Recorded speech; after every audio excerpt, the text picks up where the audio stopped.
Hello, hello, hello. Good morning, everybody. This lecture, as the thumbnail suggests, इसमें we will study about constitution,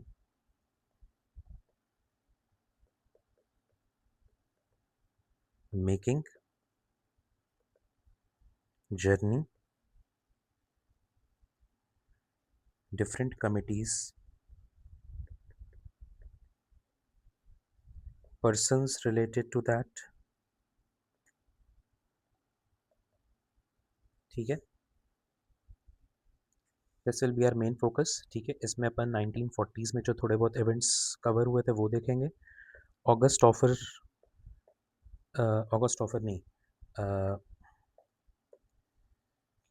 Nehru report के आसपास जो चीज़ें थी वहीं से अपना खेल शुरू हुआ था ना कॉन्स्टिट्यूशन का.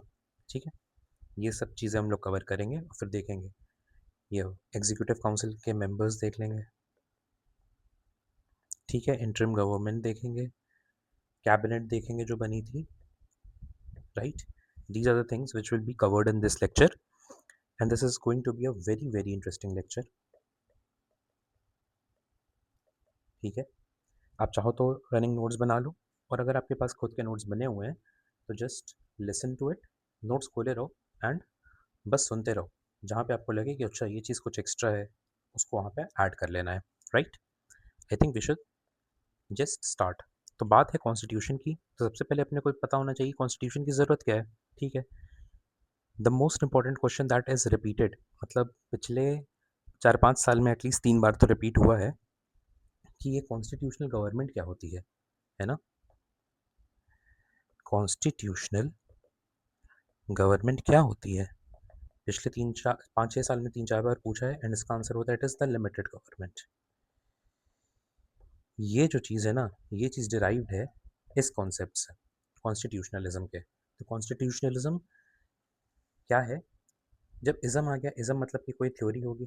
ठीक है, तो कॉन्स्टिट्यूशनलिज्म मतलब क्या हो गया कि एक पॉलिटिकल थ्योरी हो गई है. इसका मतलब ये है कि जो गवर्नमेंट की पावर है, government power, it is limited. I think इसको लिख देते हैं ना यहाँ पे ताकि याद रहे.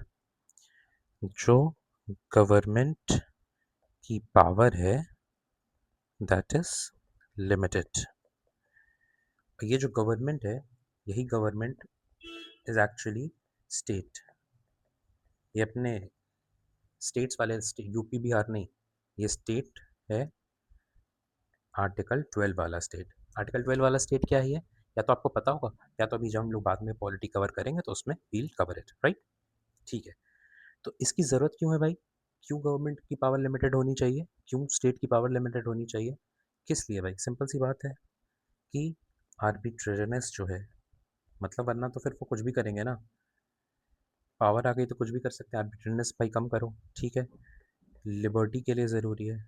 लिबर्टी का एक बहुत इंपॉर्टेंट क्वेश्चन है कि लिबर्टी अगर होगी तो क्या होगा, it will help oneself to develop oneself fully, है ना. ये भी डायरेक्ट क्वेश्चन आ चुका है. लिबर्टी का मतलब है opportunity to develop oneself fully. ठीक है, और लिबर्टी नहीं मतलब लॉ नहीं रहेगा तो लिबर्टी नहीं रहेगी. तो लॉ होना भी ज़रूरी है, लेकिन लॉ पे एक लिमिटेड, अगर उसको लिमिट कर दिया जाएगा तो फिर ही अपन एक्सप्रेस कर पाएगा, ना तो कुछ भी रैंडम लॉज बन सकते हैं ना. राइट, एंड एक और इसमें कुछ हम लोग कर सकते हैं कि जस्टिस के लिए भी ज़रूरी है. ठीक, इस तरह की मतलब अच्छी अच्छी बातें इसमें हो जाएंगी. ठीक है, ये तो हो गया. अब पावर लिमिटेड हो गई, क्यों हो गई ये पता चल गया, और कैसे होगी, ये हाउ जो है, हाउ का ही आंसर है यूजिंग लॉ, कानून से. ठीक है, तो ये हो गया कॉन्स्टिट्यूशनल, एक पॉलिटिकल थ्योरी हो गई.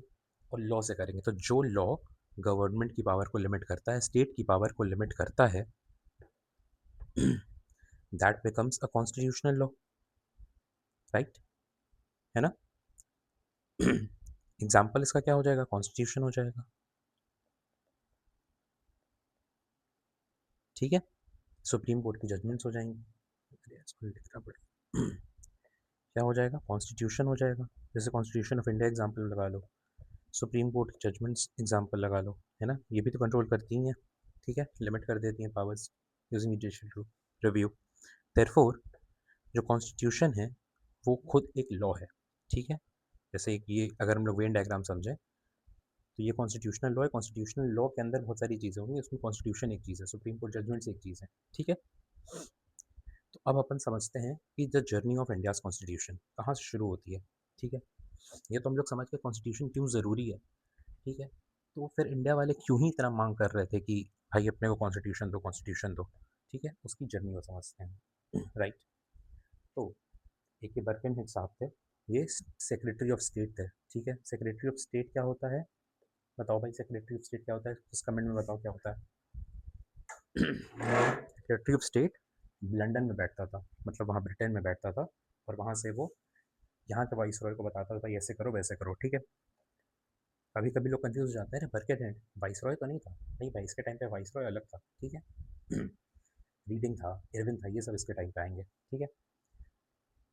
तो बर्किन हेड ने चैलेंज दिया, किसने क्या बोला कि भाई तुम इंडियंस, तुम पहले तो एक वैलिड पॉइंट पर आओ, है ना, एक कंसेंसस बनाकर एक ड्राफ्ट कॉन्स्टिट्यूशन बना के तो दिखाओ, है ना। एक तरह से चैलेंज कर दिया कि भाई तुम्हारे बस की नहीं है भाई, है ना, तुमसे ना हो पाएगा, बोल दिया इनने, इसने चैलेंज कर दिया इंडियंस को कि भाई तुमसे ना हो पाएगा, ठीक है। तो इंडियंस ने भी इसको चैलेंज की तरह लिया, ठीक है। इन्होंने सोचा कि चलो बनाना है, ठीक है। जब बनाने की बात हो रही थी तो बीच में ही मुस्लिम लीग ने बोला, मतलब उसने दिल्ली प्रपोजल्स में मुस्लिम लीग ने बोला कि भाई बनाने से पहले ये दो बातें थोड़ा ध्यान रखना कि 3 मुस्लिम मेजॉरिटी प्रोविंस हमको दे देना, एक तो नॉर्थ वेस्ट फ्रंटियर प्रोविंस, एक सिंध वाली, और एक बलूचिस्तान में दे, ठीक है। और बोला कि जैसे जहाँ पे मुस्लिम की मतलब पॉपुलेशन ज़्यादा है विद रिस्पेक्ट टू अदर्स, जैसे पंजाब और बंगाल में, वहाँ पे हमको रिप्रेजेंटेशन थोड़ा ज़्यादा दे देना, ठीक है, ठीक है।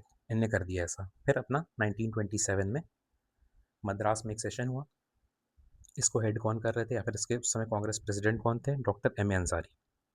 इनके बारे में भी हम आगे पढ़ते हैं, ठीक है। इनने बोला कि चलो ठीक है भाई, तुम्हारी बात एक्सेप्ट कर लेते हैं, इसको वैसे भी देखा जा सकता है ये मुस्लिम, ये भी मुस्लिम लीग, तो ठीक है, इन्होंने एक्सेप्ट कर लिया। और साथ ही साथ एक स्नैप रेजोल्यूशन भी पास हुआ कंप्लीट इंडिपेंडेंस के लिए कि भाई अब डोमिनियन स्टेटस से बात नहीं बनेगी, कंप्लीट इंडिपेंडेंस की तरफ अपने को थोड़ा सा बढ़ना पड़ेगा, ठीक है। स्नैप रेजोल्यूशन मतलब कि बस बातें शुरू हो गई उसके बारे में, ठीक है। तो ये 1927, अच्छा जब 1927 आता है ना कांग्रेस सेशन, तो ये दिसंबर की बात होती है, ठीक है। तो अब अपन आ गए फेब 2 महीने बाद, फिर एक ऑल पार्टीज कॉन्फ्रेंस हुई, ठीक है। फिर उसमें मतलब उससे और अगस्त के बीच में इनने खूब सारी चीज़ें डिस्कस की होंगी। देखो अगस्त बहुत इंपॉर्टेंट है, सही में अगस्त में क्विट इंडिया मूवमेंट हुआ था 1942 में, और अगस्त में ही नेहरू रिपोर्ट आई, ठीक है। तो यहाँ पे फिर नेहरू रिपोर्ट आई, ठीक है। नेहरू रिपोर्ट किसके लिए थी, ये ब्रिटिश इंडिया की थी, है ना। ब्रिटेन मतलब जो इंडिया था वो 2 पार्ट में डिवाइड था, एक तो ब्रिटिश इंडिया था हो गया था, और एक प्रिंसली स्टेट्स हो गए थे जहाँ पे राजा रजवाड़े थे, ठीक है। तो नेहरू रिपोर्ट ने क्या कहा, अभी तो स्नैप रेजोल्यूशन की बात हुई थी ना, मतलब अभी बहुत कन्फर्म नहीं हुआ है ये, ठीक है। तो इन्होंने बोला कि चलो भाई अभी तो डोमिनियन स्टेटस पे ही बात करते हैं। इनने बोला एक सेक्युलर स्टेट रहेगा अपना, ठीक है। इनने बॉम्बे से सिंध निकालने की बात भी एक्सेप्ट कर ली कि ठीक है चलो बॉम्बे से सिंध निकाल के अलग कर देंगे अपन, ठीक है। ये चीज़ बाद में 1936 में हो भी गई थी, ठीक है। फिर लिंग्विस्टिक प्रोविंसेस की बात की गई। देखो लिंग्विस्टिक प्रोविंसेस की बात यहाँ तो कर रहे हैं, लेकिन जब कमेटी बनी थी एस के धर जेवीपी कमेटी, तो वहाँ पे इन्होंने लैंग्वेज को हटा दिया था। या फिर फजल अली कमेटी बनी, वहाँ पे इन्होंने बोला कि वहाँ पे भी यही हुआ कि प्योर लैंग्वेज के बेसिस पे तो नहीं बन सकते भाई स्टेट्स, अलग अलग फिर क्राइटेरिया उसमें आए थे, लेकिन इस समय ने लिंग्विस्टिक प्रोविंसेस की बात की, ठीक है। फंडामेंटल राइट्स की बात की, रिस्पॉन्सिबल गवर्नमेंट की बात करेंगे, इंडिपेंडेंट जुडिशरी की बात करेंगे, है ना। ये सब देखो आज भी ज़रूरी है। इंडिपेंडेंट जुडिशरी, फेडरलिज्म के लिए रिस्पॉन्सिबल गवर्नमेंट ज़रूरी है, ठीक है। सेक्युलरिज्म अपने में है ही, ठीक है। रेसिडोरी पावर्स इन्होंने बोला कि सेंटर के पास रहेंगी, ठीक है। लेकिन फिर दिसंबर 1928 में मुस्लिम लीग फिर आई, ठीक है। इन्होंने बोला कि भाई कुछ अमेंडमेंट करो यार, मतलब हमारे डेली प्रपोजल्स तो तुमने एक्सेप्ट कर लिए, ठीक है कोई बात नहीं, हमारी कुछ और डिमांड भी है, ठीक है। इनने बोला कि रिजर्वेशन और पंजाब बंगाल की जो बात हमने की थी उसको ज़रा इसमें डाल दो, और रेसिडुअरी पावर तुम सेंटर को मत दो भाई, प्रोविंसेस को दो। इसमें इनका हिडन एजेंडा भी था कि प्रोविंसेस के पास रहेगी तो जो मुस्लिम मेजोरिटी प्रोविंसेस है उनके हाथ में भी पावर आएंगी, तो वहाँ से ये अपना कुछ गेम कर सकते हैं, ठीक है। फिर दिसंबर 1928 में कैलकाटा में सेशन हुआ, वहाँ पे नेहरू रिपोर्ट एक्सेप्ट हो गई, ठीक है। फिर बीच में अपने जिन्ना भाई आए थे अगले साल 1929 में, ठीक है, वो अपने 14 पॉइंट लेकर आए थे। उसमें क्या ही बोला होगा, सब कुछ मतलब मुस्लिम के उसके लिए बोला होगा कि जिससे फ़ायदा हो उनका, लाइक सेपरेट इलेक्टोरेट्स दो, प्रोविंसेस की पावर बढ़ाओ, ठीक है, कि जो टेरिटरी चेंज होगी, ठीक है, उससे अपनी मुस्लिम मेजॉरिटीज़ फ़र्क नहीं पड़ना चाहिए। बॉम्बे से सिंध अलग करके हमको दो, नॉर्थ ईस्ट फ्रंटियर प्रोविंस बनाओ, वलोज बनाओ हमको दो, ठीक है, माइनॉरिटी की राइट, मुस्लिम्स की राइट के बारे में थोड़ा ध्यान रखो, ठीक है, नो रिजोल्यूशन। और बोला कि one third central legislative assembly में वन थर्ड पॉपुलेशन भाई, वन थर्ड मतलब मेंबर्स रिजर्व कर दो भाई मुस्लिम्स के लिए, ठीक है। दो चीज़ जो थोड़ी सी अ, अलग थी इसमें, एक चीज़ बोली थी कि जब इन्होंने रिलीजियस फ्रीडम की बात की थी, तब इनने बोला था ये भाई ऑल कम्युनिटीज़ के लिए करो। यहाँ पे इनने सिर्फ मुस्लिम की बात नहीं करी थी, यहाँ पे ऑल कम्युनिटीज़ की बात कर दी थी। और इनने ये भी बोला था कि कोई रेजोल्यूशन पास नहीं होगा जब तक 3/4 माइनॉरिटीज़, सिर्फ मुस्लिम्स नहीं, 3/4 माइनॉरिटी अगर उसके अगेंस्ट है, तब भाई कोई रेजोल्यूशन पास नहीं हो सकता, ठीक है। इनने सिंपल सी ये बात करी दी थी, ठीक है। तो ये मार्च में जिन्ना भाई आ गए अपने 14 पॉइंट्स लेकर।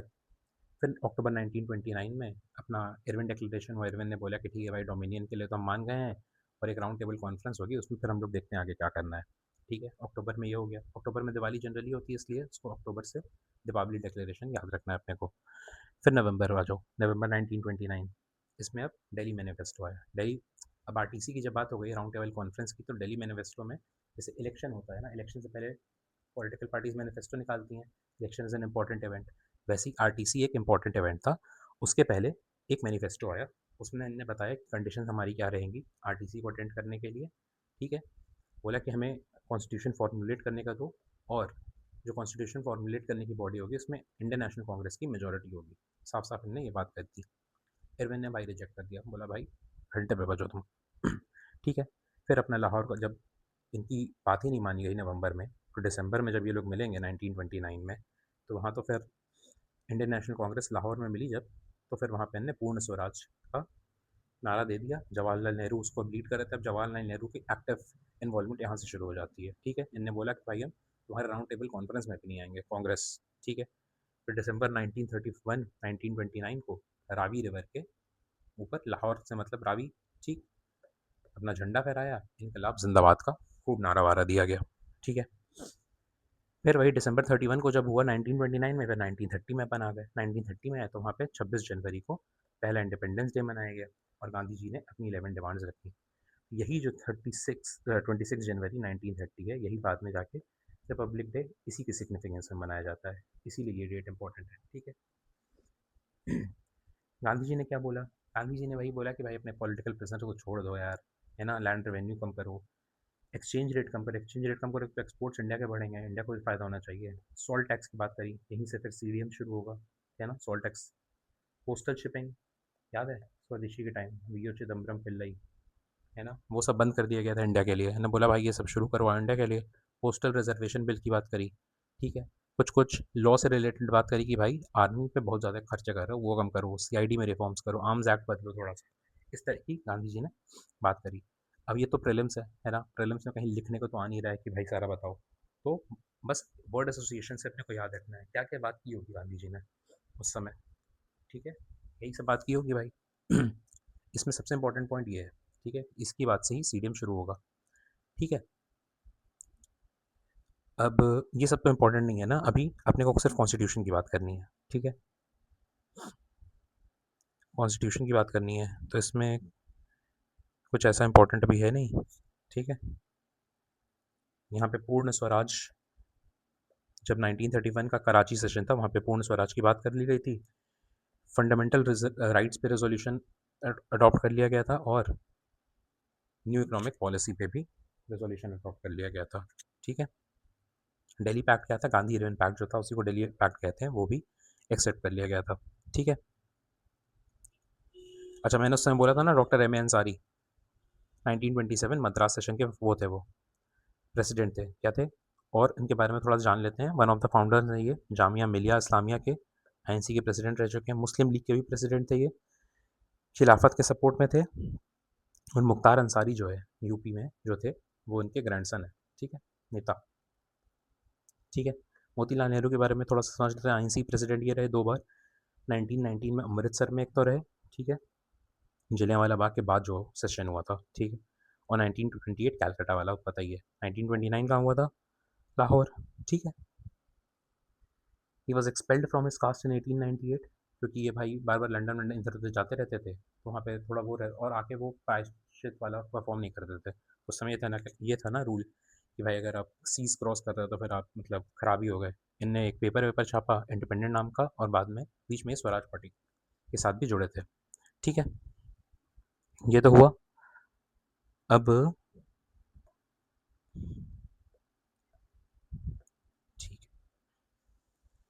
अपन ये समझ गए, ठीक है, यहाँ तक अपन समझ गए। नेहरू रिपोर्ट आई, नेहरू रिपोर्ट के बाद क्या क्या हुआ, ठीक है। फिर 1934 में एम एन रॉय जो थे कम्युनिस्ट पार्टी के लीडर, उनने वही बोला कि भाई कॉन्स्टिट्यूशन असेंबली एक हमको बना के दो, ठीक है। 1935 में ऑफिशियल डिमांड हो गई कॉन्स्टिट्यूएंट असेंबली की। कॉन्स्टिट्यूएंट असेंबली क्या होता है? What is constituent assembly? A body that frames the constitution.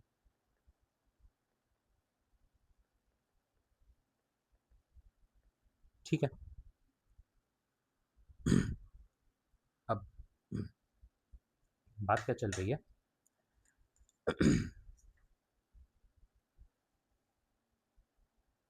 ठीक है, अभी बैकग्राउंड में पूर्ण स्वराज की बात आ चुकी है, राइट। दिस इज पूर्ण स्वराज, यहाँ पे लिख देते हैं ना।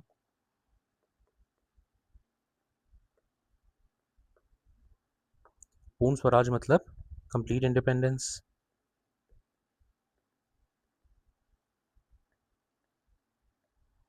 मतलब सारे हेड जो होंगे वो अपने होंगे। हेड ऑफ स्टेट मतलब इंडिया का ही होगा। लेकिन ये क्या बोल रहे हैं? ये बोल रहे हैं कि डोमिनियन स्टेटस देंगे।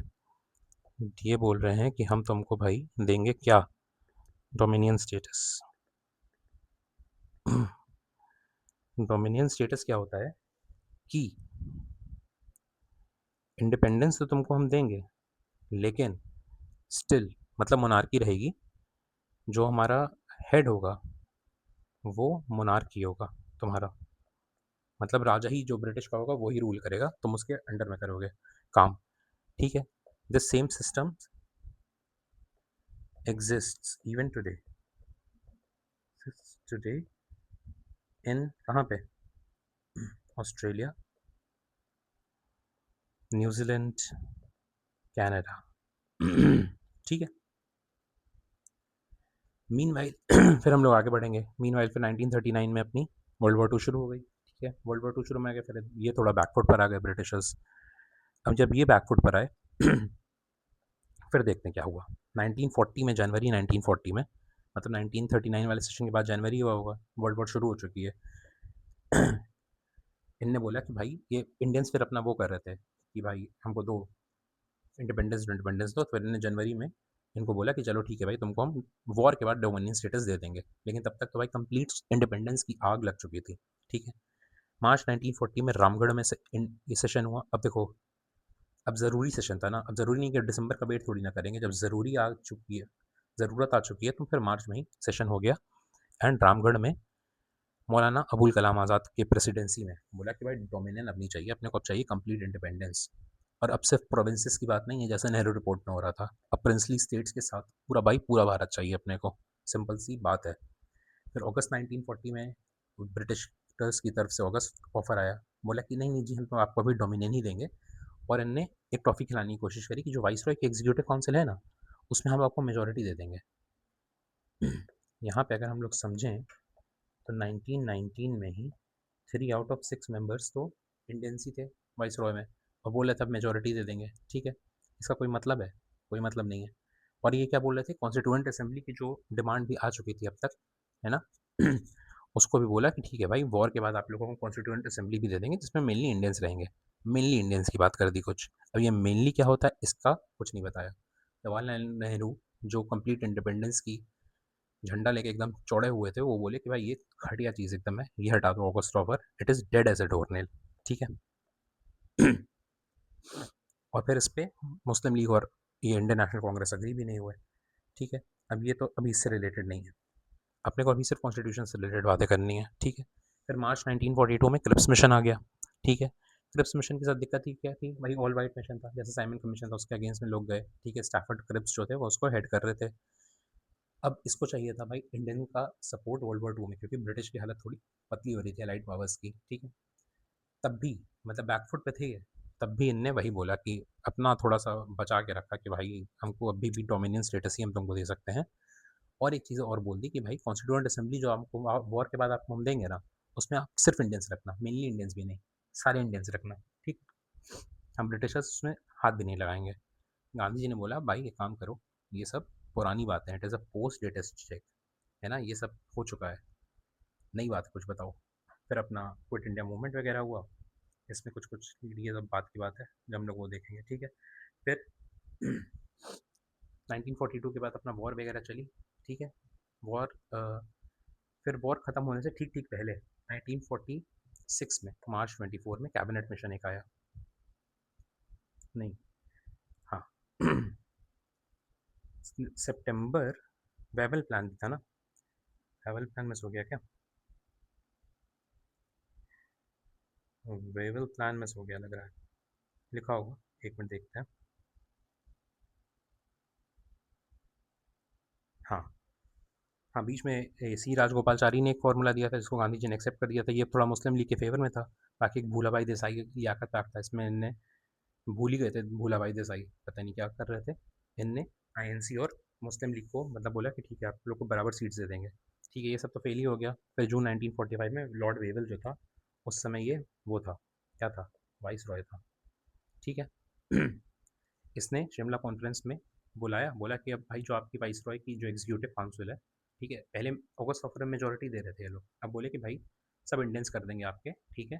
और except for governor general and जो कमांडर एंड चीफ होगा आर्मी का, ठीक है। और एक इंटरम गवर्नमेंट, जो वाइस रॉय की एग्जीक्यूटिव काउंसिल होगी वही इंटरम गवर्नमेंट हो जाएगी, ठीक है। हिंदू मुस्लिम बराबर कर देंगे, लेकिन वीटो जो रहेगी वो गवर्नमेंट जनरल के पास रहेगी। मुस्लिम लीग ने मना कर दिया, बोला कि भाई मुस्लिम जितने मेंबर रहेंगे वो सारे मुस्लिम लीग से रहेंगे।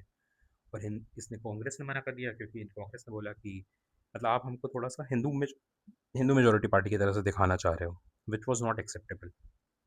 तो 1946 अगले साल, मतलब फिर बीच में सितंबर सितंबर 1945 में वर्ल्ड वॉर टू एंड हो गई, वर्ल्ड वॉर टू एंड हो गई, ठीक है। अब थोड़ा इन लोग को सोचने का समय मिला होगा, बुद्धि खुली होगी। तो फिर इन्हें कैबिनेट मिशन भेजा। कैबिनेट मिशन में कौन कौन मेंबर्स थे? एक तो पैथिक लॉरेंस थे, ये उस समय सेक्रेटरी ऑफ स्टेट थे, ठीक है। क्रिप्स थे जो पहले भी आ चुके थे, तो इनको थोड़ा आइडिया था इसलिए रखा गया होगा। और एक ए बी अलेक्जेंडर साहब थे, ठीक है। ये तीनों आए। इनने बोला कि भाई एक तो जो पाकिस्तान की डिमांड मुस्लिम लीग की चल रही थी, उसको इनने फटने से पहले ख़त्म कर दिया। पाकिस्तान वाकिस्तान नहीं बनना भाई, ठीक है। बोला कि प्रोविंसेस को ग्रुप कर देंगे और उनको ऑटोनॉमी दे देंगे, ठीक है। रेसिडुअरी पावर्स प्रोविंसेस के पास दे देंगे। ये थोड़ी एक अच्छी बात करी, मतलब मुस्लिम लीग की जो बात चल रही थी उससे रिलेटेड कर दिया इनने, ठीक है। बोला 3 टियर पे अपना लेजिस्लेटिव एग्जीक्यूटिव वो रहेगा, मतलब सेंटर पे, प्रोविंसेस पे और एक थर्ड लेवल पे भी कर देंगे। इनने बोला कॉन्स्टिट्यूएंट असेंबली आपको दे देंगे। कॉन्स्टिट्यूएंट असेंबली की बात अब करी इनने जाकर कैबिनेट मिशन में, ठीक है। इनने बोला 389 मेंबर्स रहेंगे। इनका कॉन्स्टिट्यू ऐसा रहेगा, ठीक है। कैसे इस पे ये पहुंचे इस नंबर पे, ये हम लोग देखते हैं अभी आगे, ठीक है। बोला कि सेंटर के पास कुछ चीज़ें रहेंगी और जो इंटरिम गवर्नमेंट रहेगी वो हम लोग कॉन्स्टिट्यूंट असेंबली से ही बना लेंगे, ठीक है। यही हुआ, वर्ल्ड वॉर खत्म हुई, फिर अपना कैबिनेट मिशन आ गया। कौन कौन था कैबिनेट मिशन में, बताओ भाई?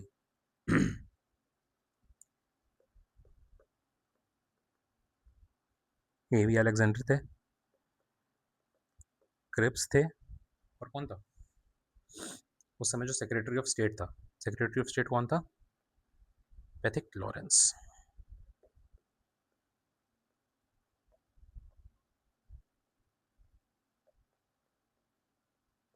ठीक है। अब ये तो हो गया, ठीक है। अब ये 389 आया। 389 ये नंबर कैसे आया? 389 नंबर आया कि भाई 296 आपकी प्रोविंसेस से सीट्स हो जाएंगी, ठीक है। क्योंकि अब इंडिया देखो, इंडिया प्रोविंसेस और प्रिंसली स्टेट में बटा हुआ है ना, तो 296 ने बोला कि चलो ठीक है, अपनी 296 अपनी प्रोविंसेस से हो जाएगी और 93 जो है वो प्रिंसली स्टेट से हो जाएगी, ठीक है। अब 296 में भी 292 अपनी जो जनरल प्रोविंसेस हैं वो, और 4 हैं चीफ कमिश्नर्स प्रोविंस। कौन कौन सी? अपन स्टेट वाला वीडियो अगर जिसने देखा उसको पता होगा, है ना, नहीं देखा तो देखो, that is a beautiful video, है ना। उसमें ए बी सी डी, ए से अजमेर, बी से बलूचिस्तान, सी से कुर्ग एंड डी से दिल्ली, ठीक है, क्योंकि अभी बलूचिस्तान अभी सेपरेट तो नहीं हुआ ना, पाकिस्तान अलग हुआ नहीं है, ठीक है, तो इसलिए 4 हैं यही वाले, ठीक है। इसमें क्या था कि प्रोपोर्शनल रिप्रेजेंटेशन रहेगा, कि मतलब हर 10 लाख लोग पर एक रिप्रेजेंटेशन रहे, ऐसा कुछ सिस्टम बनाया गया। और प्रिंसली स्टेट्स ने से था कि आप भाई खुद ही नॉमिनेट कर दो, इलेक्शन इलेक्शन नहीं होगा, प्रोविंसेस में इलेक्शन होगा, प्रिंसली स्टेट्स में इलेक्शन नहीं होगा, नॉमिनेशन होगा, ठीक है। मुस्लिम लीग ने एक्सेप्ट किया, कांग्रेस ने भी एक्सेप्ट किया, ठीक है।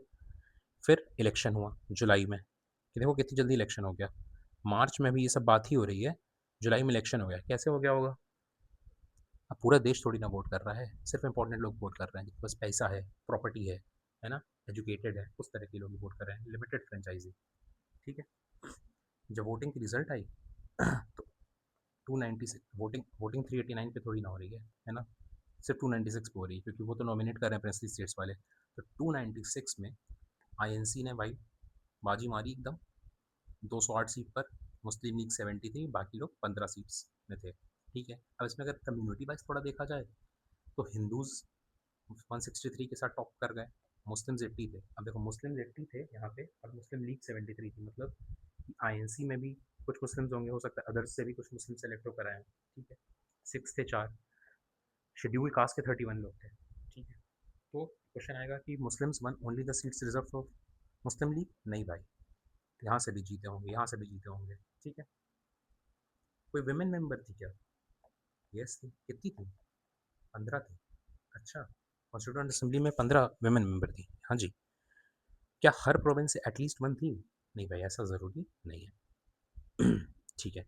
अब एक बार अपन विमेन मेंबर्स देख लेते हैं, है ना, दिस इज मतलब समथिंग न्यू, एंड इसको एक बार कवर कर लेते हैं कि विमेन मेंबर्स कौन कौन सी थी। आई थिंक ये कम जगह मिलेगा, देख लेते हैं, राइट।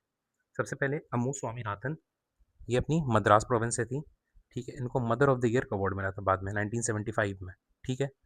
इनकी बेटी कौन है? कैप्टन लक्ष्मी सहगल, याद आया, नेताजी सुभाष चंद्र बोस, ठीक है। और इनके सन इन लॉ हैं Vikram Sarabhai. Vikram Sarabhai is not related to this, इनकी दूसरी बेटी के पति थे ये, ठीक है। मतलब again coming from a good family, ठीक है। नेक्स्ट है अपनी दक्षायनी वेलुयदन, ये भी मद्रास से थी। She was the first SC woman graduate in India, है ना, शेड्यूल्ड कास्ट से पहली वुमेन थी है जो इंडिया में ग्रेजुएट हुई, ठीक है। नेक्स्ट मद्रास से ही अपनी आएंगी जी दुर्गाबाई, इनने सी डी देशमुख से शादी करी, वो was the first RBI governor. अब ये सब छोटी मोटी चीज़ें हैं ना, फर्स्ट आरबीआई गवर्नर कौन, तो ये अगर अपने को याद रहेगा तो अच्छा रहेगा, ठीक है। She was the first chairman of national commission on women of for education, ठीक है। 12 साल की उम्र में इन्होंने बालिका हिंदी स्कूल शुरू कर दिया था आंध्रा में, ठीक है। उड़ीसा से एक ही थी, मलती चौधरी, ठीक है। अब देखो प्रिंसली स्टेट्स से भी एक आ गई थी, एनी मैस्करीन, ठीक है। फिर बॉम्बे प्रोविंस से कौन आया? हंसा मेहता जी आई, ठीक है। She was a member of UN human rights commission. बाद में इनने बोला कि मतलब मेन, जहाँ हर जगह मेन मेन आता था, बोला कि मेन नहीं है भाई, it is about the human beings, ठीक है। फिर बंगाल में लीला रे आई, she was a member of Forward Bloc party, किसकी थी ये, किसकी थी, ठीक। और बंगाल में रेणुका रे थी, रे रे पूर्णिमा बनर्जी। अब देखो यूपी से बनर्जी, आपका हो सकता है कि एग्जाम में आ जाए कि Purnima Banerjee from was elected from Bengal, नहीं भाई, तो ये एक थोड़ा सा एबरेशन है, इसलिए इसको याद रखना अलग से ज़रूरी है, ठीक है। She was the sister of Aruna Asaf Ali. Aruna Asaf Ali का नाम अपन कहाँ पढ़ते हैं? क्विट इंडिया मूवमेंट में पढ़ते हैं, ठीक है। सुचेता कृपलानी जी यूपी से थी, है ना, she was the first woman CM in India, UP की ये सीएम बनी थी, ठीक है। और जो अपनी नेहरू जी की इंडिपेंडेंस के टाइम ट्रस्ट विद डेस्टिनी की जो स्पीच थी, उससे ठीक पहले वंदे मातरम किसी ने गाया था, वो कौन था? यही थी, सुचेता कृपलानी जी थी। नेक्स्ट यूपी से ही विजय लक्ष्मी पंडित जी थी, जवाहरलाल नेहरू की बहन, ठीक है। She was the first women and only Indian who was selected या elected as the president of the United Nations general assembly, ठीक है। नेक्स्ट अपनी यूपी से थी कमला चौधरी, ठीक है। जिससे मलती चौधरी, अगेन मलती चौधरी उड़ीसा से थी। कमला चौधरी यूपी से हैं, ठीक है। यूपी से एक और कौन है? बेगम एजाज रसूल, the only Muslim women in constituent assembly. इतने बड़े कॉन्स्टिट्यूएंट असेंबली में अकेली मुस्लिम वुमेन यही थी, ठीक है। और जो 28 मुस्लिम लीग मेंबर्स थे वो फाइनल, जैसे बाद में क्या हुआ कि मुस्लिम लीग अलग हो गई ना जब पार्टीशन के बाद, तो कुछ लोग भाग गए और जितने लोग बचे तो मुस्लिम लीग में 28 लोग बोले कि हम तो भाई इधर ही रहेंगे। तो उन 28 में से एक ये भी थी जो इंडिया में ज्वाइन करी, ठीक है। इनके नाम पर एक हॉकी कप भी चलती है, ठीक है। 14 थे राजकुमारी अमृत कौर, ठीक है। ये सेंट्रल प्रोविंसेस से आती थी, ठीक है। She was the first health minister of India. And जो कैबिनेट बनी थी आफ्टर मुस्लिम लीग हटने के बाद, उसकी ये ओनली वुमेन मेंबर थी, ठीक है। गांधी जी की सेक्रेटरी रह चुकी थी। She was a representative of Christians in India and AIIMS के बाहर जो एक चलता है ना राजकुमारी अमृत कौर वाला वार्ड सुपर स्पेशलिटी ब्लॉक, वहीं के नाम पर है, ठीक है। सरोजनी नायडू नेक्स्ट, ये बिहार से थी, है ना। मतलब बिहार से इन्हें इलेक्शन लड़ा, बिहार से थी नहीं, ठीक है। बिहार से इन्हें इलेक्शन लड़ा। She was the first Indian women president of Indian national Congress, ये तो बहुत कॉमन नॉलेज है। First women governor of a state, UP की ये बनी थी। मतलब यूपी देखो, यूपी की फर्स्ट मतलब सीएम, विमेन सीएम सुचिता कृपलानी, विमेन गवर्नर सरोजनी नायडू। इनको नाइटिंगेल ऑफ इंडिया भी बोला जाता था। इनने कुछ कुछ लिखा भी है, बाजार्स ऑफ हैदराबाद, ठीक है। गोल्डन थ्रेशोल्ड, कैसर हिंद मेडल इनको 1911 में मिला था, है ना। 13 फेब को जो वुमेंस डे मनाया जाता है वो इन्हीं के ऊपर मनाया जाता है, ठीक है। फिर अभी देखो इलेक्शन हो गया है, समझ गए अपन, इलेक्शन हो गया है, कांग्रेस जीत चुकी है और कांग्रेस की मेजोरिटी आ चुकी है। मुस्लिम लीग ने बोला हम भाई तुम्हारे साथ नहीं खेलेंगे, ठीक है। फिर किसी ने मनाया कि अरे भाई चलो ठीक है यार कोई बात नहीं आ जाओ। तो सितंबर 1946 में तक रुकने के लिए लोग तैयार हो गए। एक इंटरिम गवर्नमेंट बनी, ठीक है। इंटरिम गवर्नमेंट क्या थी भाई? Members of x vice Royce के एग्जीक्यूटिव काउंसिल। इन्होंने बोला कि जब तक इंडिपेंडेंस नहीं मिल जाती यही लोग काम करते रहेंगे। इसमें 5 मुस्लिम मेंबर्स थे और कोई वुमेन नहीं थी। अब हम लोग ये सारे लोग याद करने की कोशिश करेंगे। आई थिंक 14 लोग थे, ठीक है। सबसे पहले ये जो 5 अपने मुस्लिम वाले थे इनको देखते हैं, ठीक है। सबसे पहले लियाकत अली खान। अब देखो इंपॉर्टेंट इंपॉर्टेंट इन लोगों ने ले लिया था, फाइनेंस ले लिया था, कॉमर्स ले लिया था, पैसा वाला इनने यहाँ ले लिया, हेल्थ ले लिया। लॉ, लॉ कितना इंपॉर्टेंट है हम लोग देखें ना शुरू में ही कि लॉ इतनी इंपॉर्टेंट चीज़ है, लॉ से ही सब कुछ लिमिट कर सकते हैं, ये भी अपने हाथ में ले लिया। और कम्युनिकेशन, फिर जैसे हिसाब से अपने हिसाब से ये लोग कम्युनिकेट कर सकते थे अपनी पॉलिसीज़ या जो भी। तो मेन इंपॉर्टेंट इंपॉर्टेंट इनने चीज़ ले ली, ठीक है। अब इसमें क्या क्या किसने लिया वो देखते हैं। फाइनेंस तो ले लिया लियाकत अली खान ने, ठीक है। कॉमर्स मिल गया इब्राहिम चौधरीगाड़ को। कम्युनिकेशन AR निश्तार, ठीक है। हेल्थ गजनफर खान। और लॉ, यहाँ पे बहुत इंपॉर्टेंट नाम आ जाता है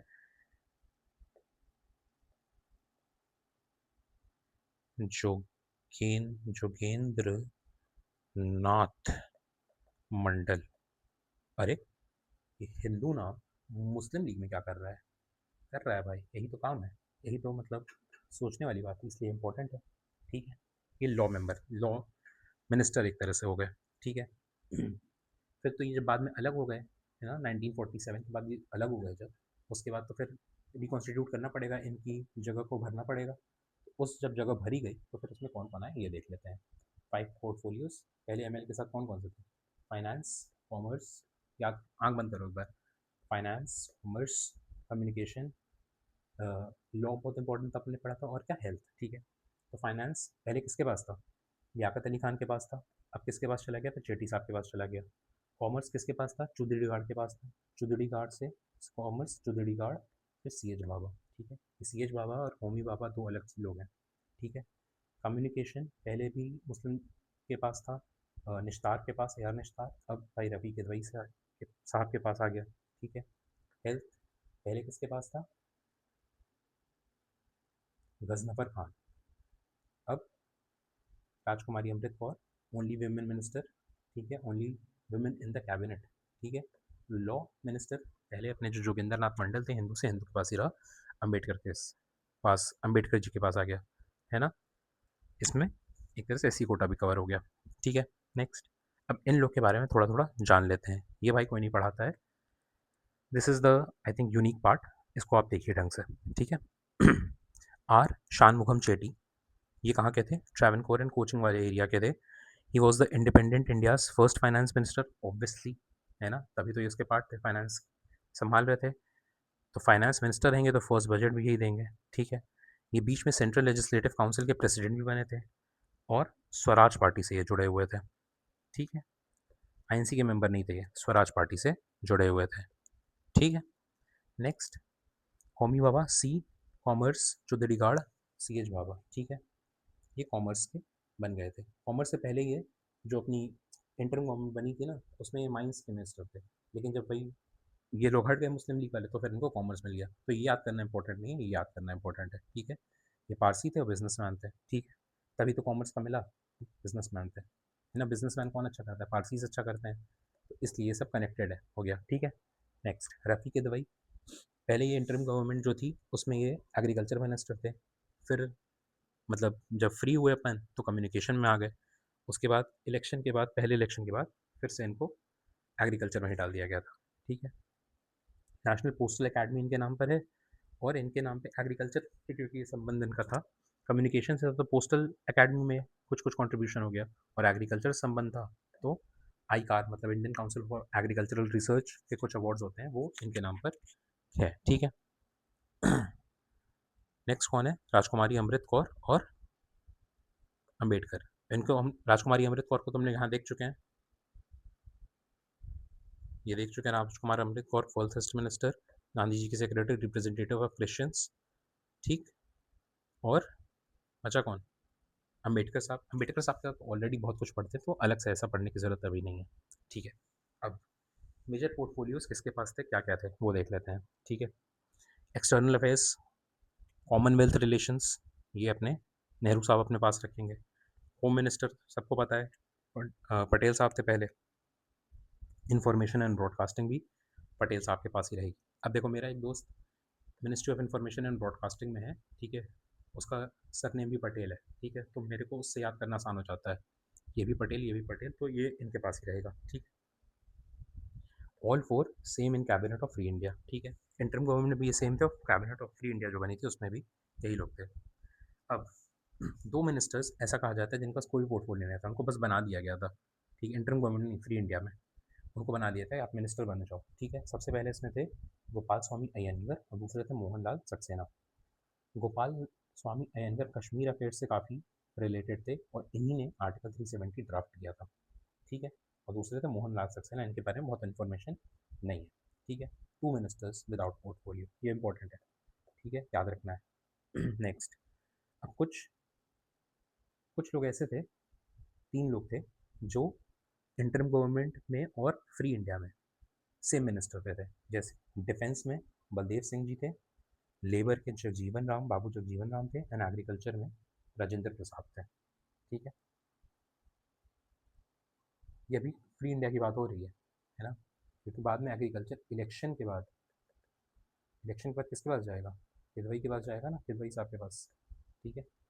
और इंटरिम गवर्नमेंट में किदवई साहब के पास भी था यही चीज़, कम्युनिकेशन था, सॉरी, है ना, कम्युनिकेशन, कम्युनिकेशन फ्री इसमें था, यहाँ पे एग्रीकल्चर था इंटरिम गवर्नमेंट, ठीक है। अभी राजेंद्र प्रसाद जी के पास है, इसको याद कर सकते हैं, राजेंद्र प्रसाद जी बिहार से आते हैं, एग्रीकल्चरल लैंड है तो वो उससे रिलेटेड है। बाबू जगजीवन राम, है ना, लेबर से रिलेटेड ही है। और डिफेंस में बलदेव सिंह, भाई सिखों का तो रहता है थोड़ा, ठीक है। बलदेव सिंह कौन थे? इनने एक पैंथेक पार्टी बनाई थी 1937 इलेक्शंस में, क्विट इंडिया मूवमेंट में इन्होंने पार्ट नहीं लिया था, ठीक है। बाबू जगजीवन राम, इनको बाबू जी बोलते हैं, ठीक है। He is the longest serving union cabinet minister अभी तक भी, मतलब इनका रिकॉर्ड को तोड़ नहीं पाया है भाई, लगभग लगभग 30 साल, 29 years he served as a union cabinet minister. Deputy PM भी बन गए थे जनता गवर्नमेंट के टाइम पे। He was the youngest in the Nehru की जो इंटरम गवर्नमेंट थी उसमें ये सबसे यंग मेंबर थे, ठीक है। दलित राइट्स के एडवोकेट थे ये, ठीक है। इनके मेंटर कौन थे? अनुग्रह सिन्हा। अनुग्रह सिन्हा कौन थे? बिहार में, जो गांधी जी को चंपारण में लेकर आए थे, ठीक है। और इनकी बेटी जो है Meera Kumar, first women speaker, है ना। जनरली हम लोग ये ट्रेंड देखेंगे, जो भी विमेन लीडर्स हैं, मतलब बन के आई थी उस समय, they were they belong to these political families only, ठीक है। अब फ्री इंडिया के और मिनिस्टर्स कौन कौन से हैं, ठीक है। बलदेव सिंह देख लिए, और हम लोग ये देख लिए ना, जगजीवन राम। थर्ड कौन था? राजेंद्र। इनके बारे में ऑलरेडी बहुत कुछ पढ़ा जाता है, तो ठीक है, ज़रूरी नहीं है अभी जानना, ठीक है, और कौन कौन मिनिस्टर्स थे भाई? मौलाना अबुल कलाम आज़ाद, एजुकेशन मिनिस्टर, ठीक है। मतलब शुरू के इंडिया के I think 4-5 education ministers Muslims ही थे। तो फर्स्ट उसमें ये थे, मौलाना अबुल कलाम आज़ाद। एसपी मुखर्जी इंडस्ट्रीज़ देख रहे थे। बीएन गैडगिल माइंस देख रहे थे। गैडगिल माइंस पहले भी नाम आया है, किसकी जगह आया है याद है? कॉमर्स जो भाभा जी को मिला था फ्री इंडिया में, वो पहले माइंस देख रहे थे इंटर्म गवर्नमेंट में, लेकिन फ्री इंडिया में फिर गैदगिल जी को दे दिया गया। जॉन मथाई साहब को रेलवे दे दिया गया। अब इन तीनों के बारे में पढ़ लेते हैं। एसपी मुखर्जी मतलब Shyama Prasad Mukherjee, quit India movement का ये भी वो नहीं थे, like just like Baldev Singh, and he founded the भारतीय जनसंघ इन 1951, ठीक है। वी एन गैडगिल माइंस, ठीक है। इनका क्या था? He was the leader of Maharashtra during civil disobedience movement in 1930, ठीक है। जॉन मथाई कौन? रेलवे से related, first chairman of SBI, पढ़े लिखे आदमी, एंड इन्हीं के नेफ्यू हैं वर्गीज कुरियन जो वाइट रेवोल्यूशन लाए, ठीक है। Just to relate these things, ठीक है। अब ड्यू टू अ पार्टीशन जब हुआ, due to large scale migration post independence, एक मैनेजर मिनिस्टर फॉर रिहेबिलिटेशन बनाया गया और उनकी ज़रूरत भी थी, जिसपे केसी नियोगी साहब को रखा गया, and he was the first chairman of finance commission also, ठीक है। तो अब क्या हो गया है, अपने तो फ्री इंडिया के सारे मिनिस्टर्स देख लिए, मतलब सितंबर 1946 में एक इंटरम गवर्नमेंट थी, ठीक है। पाकिस्तान की डिमांड बढ़ रही थी, फिर पाकिस्तान ने बाद में विड्रू कर दिया, प्रिंसली स्टेट्स भाई दूर ही रहे थे, ठीक है।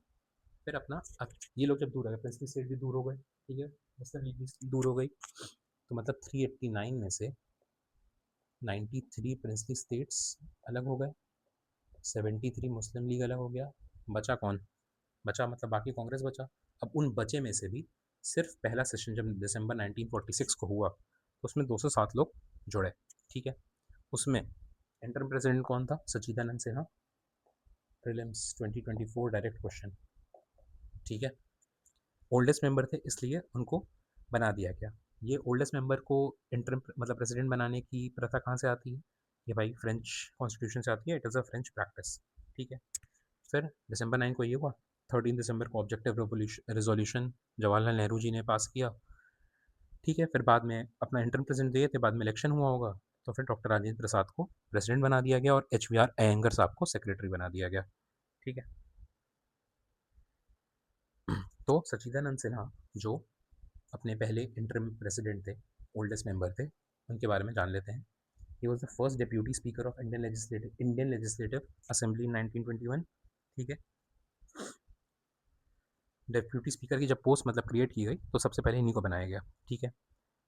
He was the first Indian as a finance member of a province, provinces में भी तो काउंसिल्स थी, उसमें फाइनेंस मेंबर पहली बार कोई इंडियन बना तो वो यही थे, एंड यूएस से इंडिया जब पहली बार कोई टेलीग्राम आया था वो इन्हीं को आया था, ठीक है। ये एसपी सिन्हा अलग है, SP Sinha vice Roy executive council के पहले इंडियन मेंबर थे, ठीक है। ये एसपी सिन्हा प्रेसिडेंट भी बनते हैं इंडियन कांग्रेस के 1915 में। ये बोथ आर डिफरेंट, ठीक है। Sachidanand Sinha and SP Sinha different, ठीक है। अब दिसंबर 1946 में पहला सेशन हो गया, जनवरी 1947 में ही खट से दूसरा सेशन आ गया, जिसमें ऑब्जेक्टिव रेजोल्यूशन अडॉप्ट कर लिया गया यूनानिमसली। ये बहुत इंपॉर्टेंट है, ये बहुत इंपॉर्टेंट है, ठीक है। अब इसमें प्रेसिडेंट तो भाई राजेंद्र प्रसाद थे ही, लेकिन एक वाइस प्रेसिडेंट की भी ज़रूरत होगी, है ना, कि मान लो वो किसी दिन नहीं रहे, तो वहाँ पे HC मुखर्जी साहब वाइस प्रेसिडेंट बन गए। कौन थे ये? क्रिश्चियन बैकग्राउंड से आते थे, and he was the only candidate unanimously nominated for VP, मतलब कोई इनका अपोज भी नहीं था, सीधे इनको बोला गया भाई तुम बन जाओ, इनको बना दिया गया। HVR अयंगर हम लोग पीछे देखे थे सेक्रेटरी थे, वो भाई SBI चेयरमैन से RBI गवर्नर भी बने थे। पहला RBI गवर्नर कौन है? CD देशमुख। याद है कहाँ पढ़े थे? नहीं याद है तो जाओ बैक करो और देख कर आओ कहाँ पढ़े थे, ठीक है। सेकंड सेशन हो गया। थर्ड सेशन भाई अप्रैल 1947 में हुआ, इसमें कुछ ऐसा खास नहीं हुआ। फोर्थ सेशन फिर जुलाई 1947 में हुआ। अब देखो आज़ादी के आसपास आ गए हम लोग, जुलाई 1947, ठीक है। तो अब धीरे धीरे क्या हो रहा है कि प्रिंसली स्टेट्स को सरदार पटेल काम कर रहे हैं प्रिंसली स्टेट्स को अंदर करने के लिए, कि भाई तुम अब जुड़ो हमारे साथ, ठीक है। तो सेकंड वाइस प्रेसिडेंट एक VT कृष्णमाचारी, इनको इलेक्ट किया गया। क्यों इलेक्ट किया गया VT कृष्णमाचारी को? समझ रहे हो? दो VP, एक प्रिंसली स्टेट्स का रिप्रेजेंटेटिव हो गया, तो वहाँ से इनको इंक्लूड लगने लगा, और एक प्रोविंसेस से तो अपने थे ही, HC मुखर्जी साहब, और ये दूसरे VT कृष्णमाचारी साहब, ये जयपुर के पीएम थे, ठीक है, 1946 से 49 में प्रिंसली स्टेट में। तो 2 वाइस प्रेसिडेंट्स तैयार हो गए अपने, ठीक है। 22 जुलाई को क्या हुआ, अपने नेशनल फ्लैग अपने अडॉप्ट किया। मीनवाइल सरदार वल्लभ भाई जी पटेल का एफर्ट्स चल रहे थे to integrate all the princely states in India. पहला कौन था जो जुड़ने वाला, बीकानेर था, जिसने इंस्ट्रूमेंट ऑफ एक्सेशन साइन किया था 7 अगस्त 1947 को, ठीक है। 4 सेशन हो चुका है, ठीक है। अब तक सेशन आ गया अगस्त में, ठीक है। अब इसी सेशन में इंडिया इंडिपेंडेंस होगा, ट्रस्ट विद डेस्टिनी वाली स्पीच होगी 5th सेशन पे, ठीक है। बताया गया अभी जो कॉन्स्टिट्यूंट असेंबली बनी है हमारी, वो उसके 2 फंक्शन रहेंगे। पहला फंक्शन तो एक कॉन्स्टिट्यूंट असेंबली का ही रहेगा, जो कि कॉन्स्टिट्यूशन बनाएगा। और जब हम लोग एज अ कॉन्स्टिट्यूंट असेंबली बैठेंगे तो प्रेसिडेंट अपने राजेंद्र प्रसाद रहेंगे, जो कि पहले डिसाइड भी हुआ था, ठीक है। और यही अपनी एक तरह से पार्लियामेंट भी एक्ट करेगी, या फिर जो लॉज कानून बनाएगी हमारे लिए, ठीक है। और जब एज अ पार्लियामेंट हम बैठेंगे, तब स्पीकर होंगे अपने जीवी मावलांकर, ठीक है। जीवी मावलांकर, इनको दादा साहब भी कहा जाता है, फर्स्ट स्पीकर इनका, यही बहुत इंपॉर्टेंट फैक्ट है, ठीक है। अब क्या हुआ कि कॉन्स्टिट्यूएंट असेंबली जो है, अब उसको थोड़ा सा रिस्ट्रक्चर करना पड़ा। क्यों? क्योंकि मुस्लिम लीग जा चुकी है, ठीक है।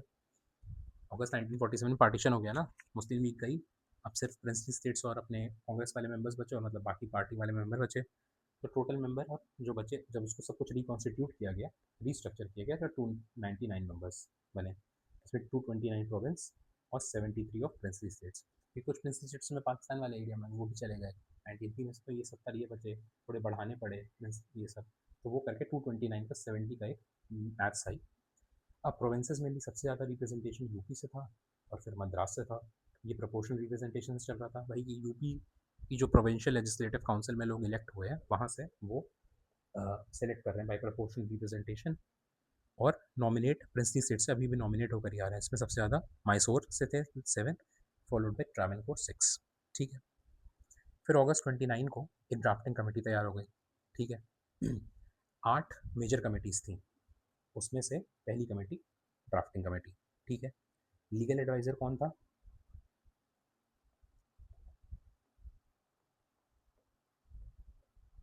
टोटल मेंबर्स कितने थे?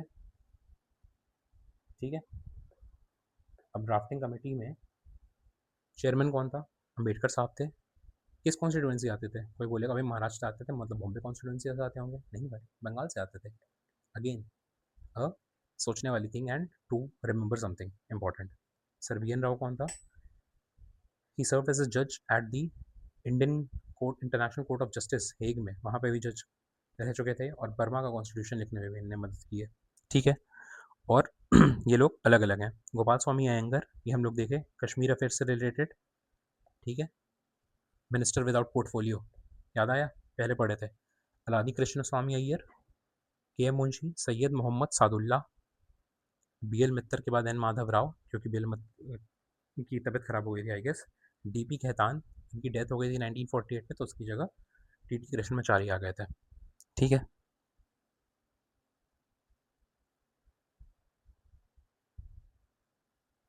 ठीक है। तो अलादी कृष्ण स्वामी अय्यर का नाम आया ड्राफ्टिंग कमेटी में, वो कौन थे? इनके बारे में मतलब कुछ इंपॉर्टेंट देख लेते हैं, ठीक है। तो सबसे पहले तो जो चंपाकदम दोराई राजन वाला केस याद है, उसमें यही रिप्रेजेंट कर रहे थे चंपाकम दोराई राजन को, ठीक है।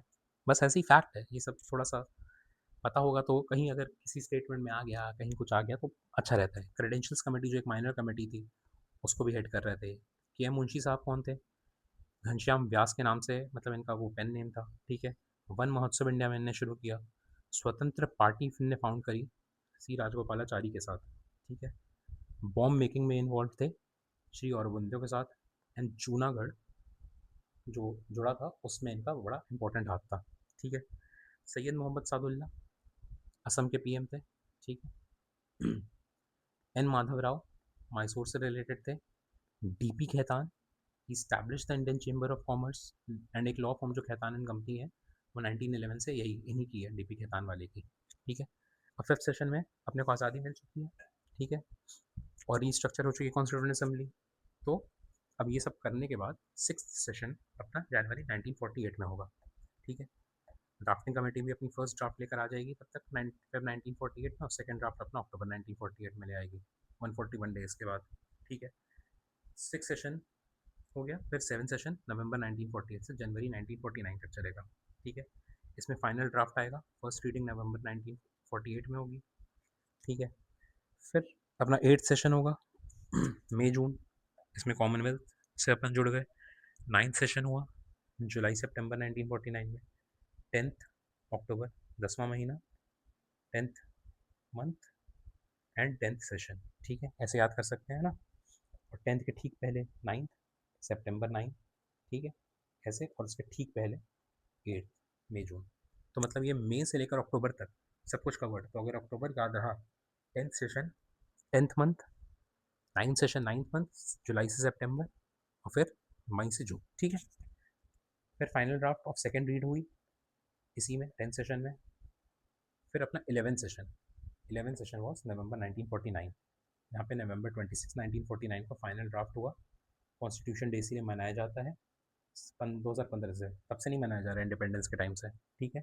इट वॉज अडॉप्टेड, उसमें सिटीजनशिप और कुछ कुछ इलेक्शंस के चीज़ें ज़रूरी थी, वो डाल दिया गया, ठीक है, क्योंकि नेक्स्ट अभी इलेक्शन कराना ही था। 395 आर्टिकल्स थे, 8 शेड्यूल्स थे, 22 पार्ट्स थे, 64 लाख रुपए का खर्चा हुआ, 2 years 11 months एंड 18 days लगा, ठीक है। जनवरी 24, ठीक है, 1950, नेक्स्ट मंथ मतलब नवंबर दिसंबर, फिर जनवरी, जनवरी 1950 में 299 में 284 मेंबर्स ने साइन कर दिया। कुछ नहीं आए होंगे, है ना, बीमार पड़ गए होंगे, नहीं आ पाए किसी वजह से, इनने लोगों ने साइन किया। जनगण मन अपना नेशनल एंथम हुआ, वंदे मातरम अपना नेशनल सॉन्ग हुआ। Did Gandhi ji sign?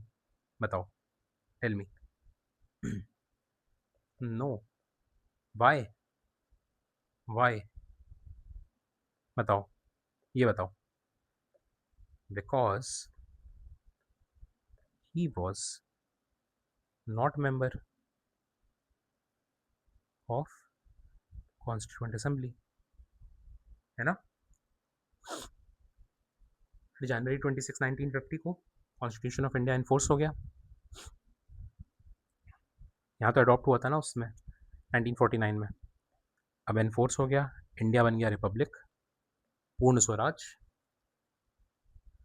की वजह से ही ये 1930 वाला जो अपन पढ़े थे रावी रिवर वाला, वो आ गया, ठीक है।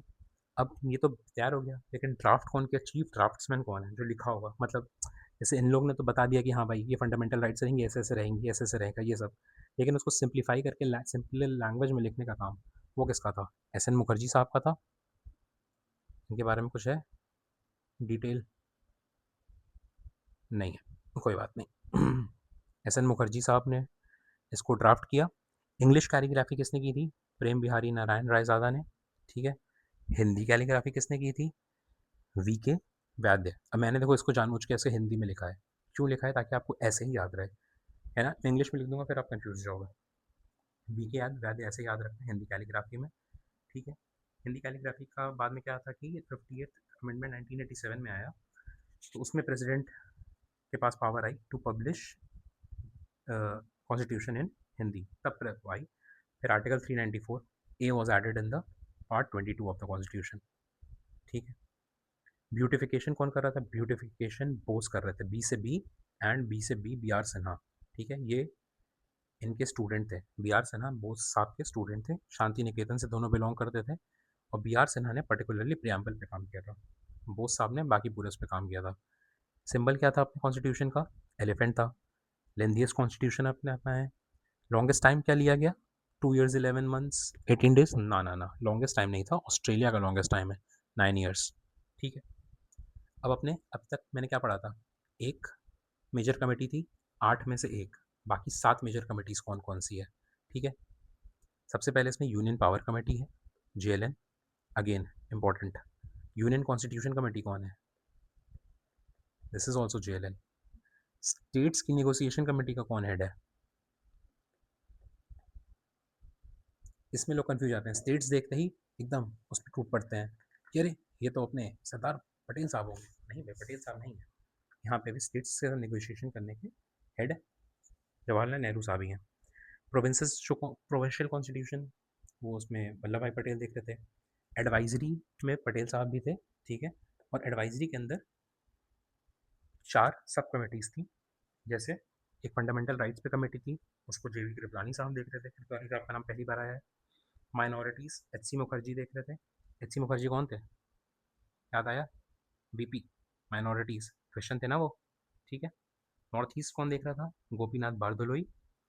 एंड ये ट्राइबल वगैरह कौन देख रहा था? ए.वी. ठक्कर साहब, ठीक है।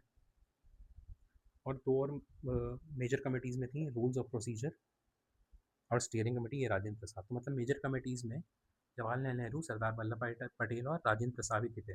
ये लोग जो हैं, लेकिन ये सब कमिटीज़ है ना, ठीक है। मेजर कमेटी तो एडवाइजरी जो थी वो सरदार वल्लभ भाई पटेल की थी, उसके अंडर इनने ये 3-4 लोग रख लिए थे जो कि स्पेशल चीज़ों पे काम कर रहे थे, ठीक है। अब जैसे जे बी कृपलानी आया, उनको आचार्य बोलते थे, ठीक है। ये उस समय बड़े चल रहे थे। किसान मेजर मजदूर प्रजा पार्टी इनने बनाई। गोपीनाथ बरदोई, इनको लोकप्रिय बोला जाता था। ए.वी. ठक्कर, ठक्कर बप्पा, ठीक है। ट्राइबल्स के लिए इन्हें बड़ा काम किया। आदिवासी जो टर्म है वो इनने कॉइन किया, ठीक है। फर्स्ट रेलवे ट्रैक युगांडा में इन्हें लगाया था, इंजीनियर था ये, ठीक है। भील सेवा मंडल इनने बनवाया, ठीक है। इनको गांधी जी ने बोला था कि he is the father of Harijans, ठीक है। अब बहुत सारी माइनर कमेटीज़ थी, वो देख लेते हैं, ठीक है। फाइनेंस और फ्लाइट की कमेटी राजेंद्र प्रसाद साहब के पास थी, ठीक है। एग्जामिनिंग द ड्राफ्ट कॉन्स्टिट्यूशन, ये किसके पास थी बताओ? एग्जामिनिंग द ड्राफ्ट कॉन्स्टिट्यूशन तो मेरे को याद नहीं है, देखते हैं एक बार।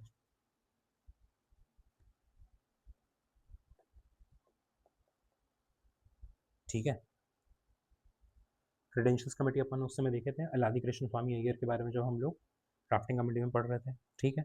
ऑर्डर ऑफ बिजनेस के मुंशी भी उसी समय हम लोग देखे थे जब अपन ड्राफ्टिंग कमेटी पढ़ रहे थे, ठीक है। House committee and chief commissioner provinces की कमेटी पे पताबी सीतारामैया साहब का आ जाएगा, ठीक है। पताबी सीतारामैया का नाम कहाँ पे आता है? जब बोस के साथ लड़ाई हुई थी तब एक आता है। और लिंग्विस्टिक प्रोविंसेस की जो एक कमेटी बनी थी, जेवीपी कमेटी, उसमें पी यही है, ठीक है। कॉन्स्टिट्यूएंट असेंबली की फंक्शंस, जीवी मामलांकर, देखो जीवी मामलांकर वैसे तो स्पीकर थे पहले, लेकिन फंक्शंस जब की बात होती थी, मतलब इसकी कमेटी की, तब ये देख रहे थे। प्रेस गैलरी में उषा नाथ सेन थे। पताबी सीतारामैया त्रिपुरी सेशन 1935 में अगेंस्ट बोस, जेवीबी कमेटी के पी यही हैं, ठीक है। एनआर सरकार, आगे इनका नाम आएगा, ठीक है। He was leading the committee to establish IITs and Swaraj party ने ज्वाइन कर दी थी 1929 में। लिंग्विस्टिक प्रोविंसेस एस के धर, फाइनेंशियल प्रोविजंस एनआर सरकार।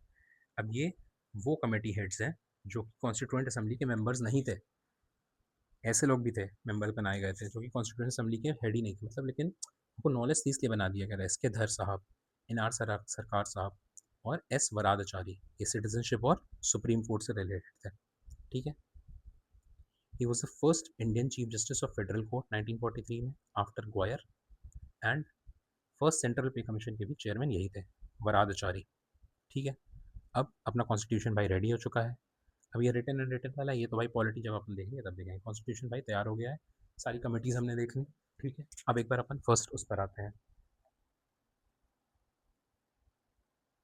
सब कुछ अपने कवर किया कि नहीं, ये देखने के लिए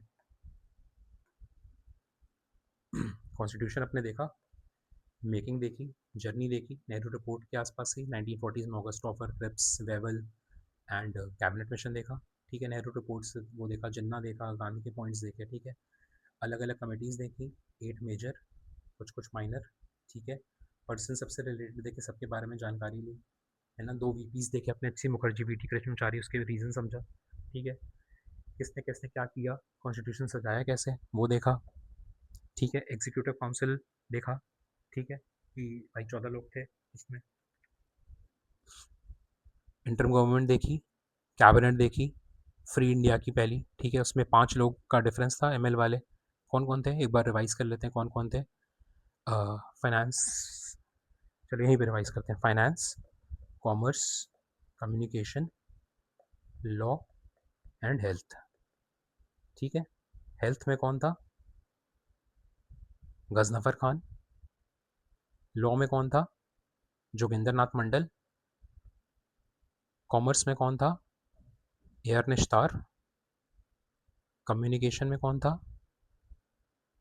नहीं, कॉमर्स में थे चुदड़ीगाड़, कम्युनिकेशन में थे AR निश्तार, फाइनेंस में थे लियाकत अली खान, ठीक है। और इसके उनके बेस मतलब जब ये हटे तब उनकी जगह कौन कौन आया? फाइनेंस में आई कौन आए? शेट्टी साहब। कॉमर्स में कौन आया? CH भाभा, है ना। कम्युनिकेशन में कौन आया? किदवई। एग्रीकल्चर में कौन आया? अरे एग्रीकल्चर नहीं, लॉ में कौन आया? अंबेडकर। एंड हेल्थ में कौन आया? राजकुमारी अमृत कौर, ठीक है। बस बाकी सारी चीज़ें आसान थी। मेजर कमिटीज़ में हमने देखा ही था कि 3 लोग थे इंपॉर्टेंट वाले, JL Nehru, SVP and Rajendra Prasad. कुछ सब कमिटीज़ थी उसके अंदर, एडवाइजरी कमेटी जो सरदार वल्लभ भाई पटेल देख रहे थे, तो उसके अंदर 4 कमिटीज़ और थी जो अलग अलग लोग हेड कर रहे थे। बाकी फिर माइनर कमिटीज़ हमने बहुत सारी देख ली, ठीक है।